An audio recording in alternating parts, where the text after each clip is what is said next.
Hi, I'm Ruthie with Fermentaholics. In today's video, we'll be making a gallon of kombucha, covering both the primary and the secondary fermentation. Let's get started.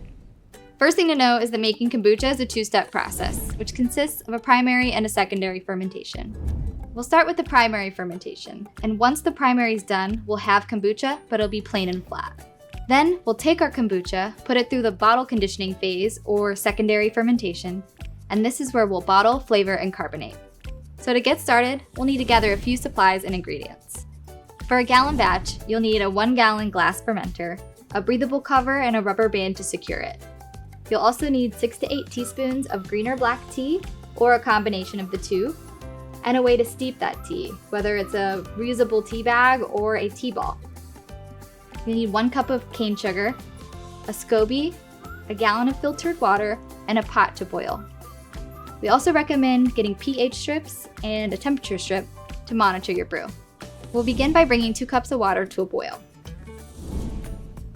Make sure your water source is free of chlorine and chloramines, as those are designed to specifically inhibit microbial growth, which is the opposite of what we're trying to accomplish here. While we're waiting for our water to come to a boil, measure out 1 cup of cane sugar, and today we're using 6 teaspoons of our original kombucha tea blend. Once the water comes to a boil, we'll cut the heat and let the tea steep for 10 minutes. Now we'll remove the tea bag, stir in 1 cup of sugar, and stir until it's fully dissolved. Now we're going to let this cool for at least 10 minutes before moving on to the next step.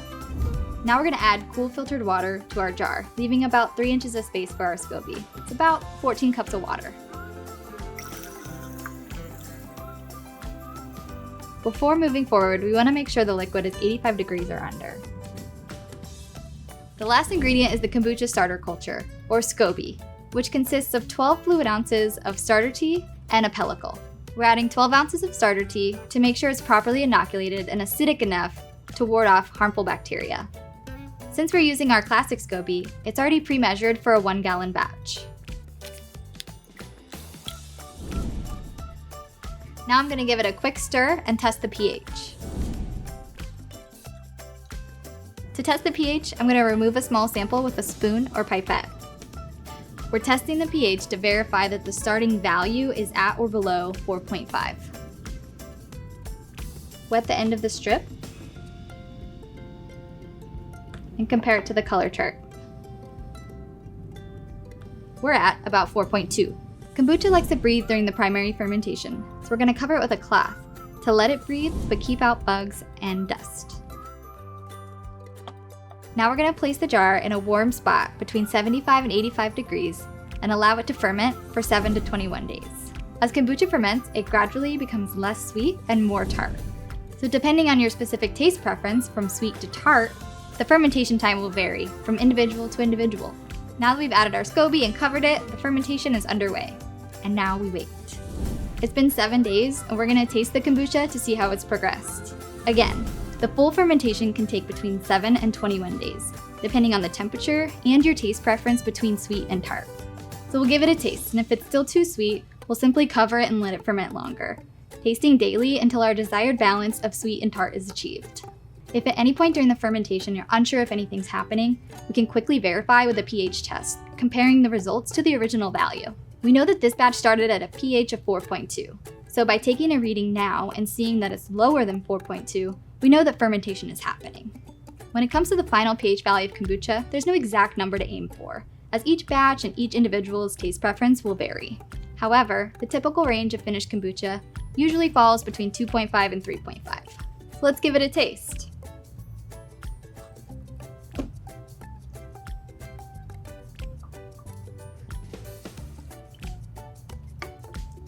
It's close, but we're going to give it a few more days.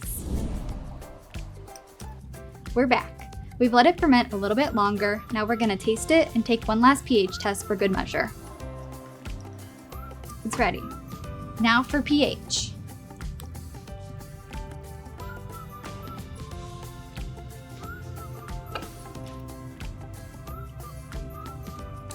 The final pH on this batch is 3. Now that our kombucha is finished, we're going to prep for the next batch by removing the pellicle or SCOBY and 12 ounces of starter tea.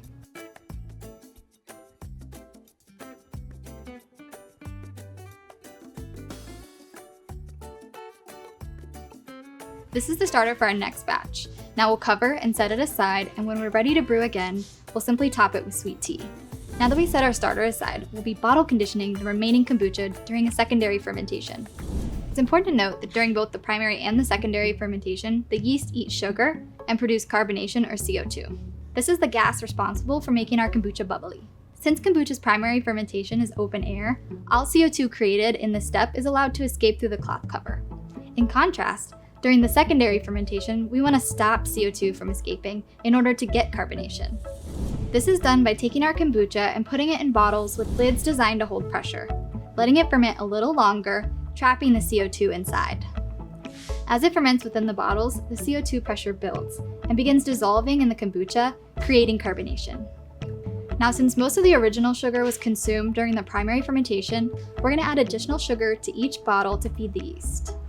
This time it doesn't have to be cane sugar. It can be any real sugar source, like fresh fruit, juice, syrups, etc., so we can get creative when flavoring. Today, to demonstrate the flexibility in sugar sources, we'll be flavoring our kombucha 3 different ways, using fresh fruit, juice, and our brew blends. Today for our fresh fruit, we're making strawberry mint kombucha, using about 1/4 cup of fresh strawberries and a teaspoon of mint. Feel free to adjust those to your liking though. Now we're going to fill the bottles, leaving about 1 to 2 inches of headspace from the top. Now I'm going to label the bottle with the flavor and date using our glass markers. Next is pineapple kombucha. It's a simple recipe using just 2 to 3 ounces of pineapple juice.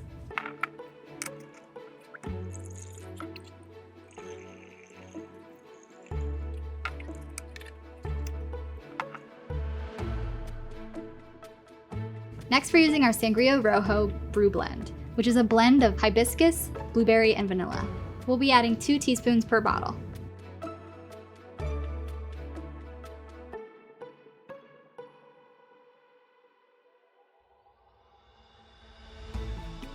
Now that our kombucha is flavored, we're going to let it ferment and carbonate in the bottles.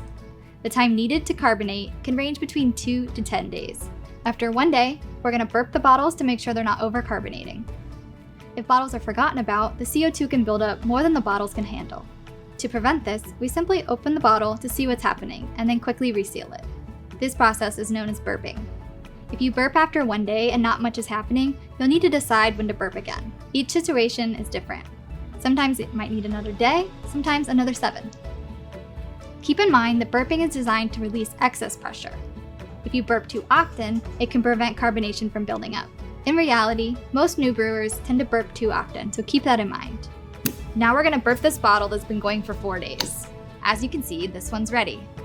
Once you have nice carbonation built up, place the bottles in the refrigerator to halt the fermentation and chill before serving. We're back. Now that we've completed our primary and secondary fermentations and our bottles are chilled, we're ready to enjoy.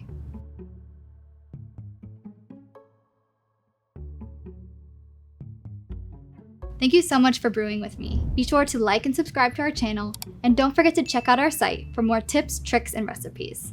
See you next time.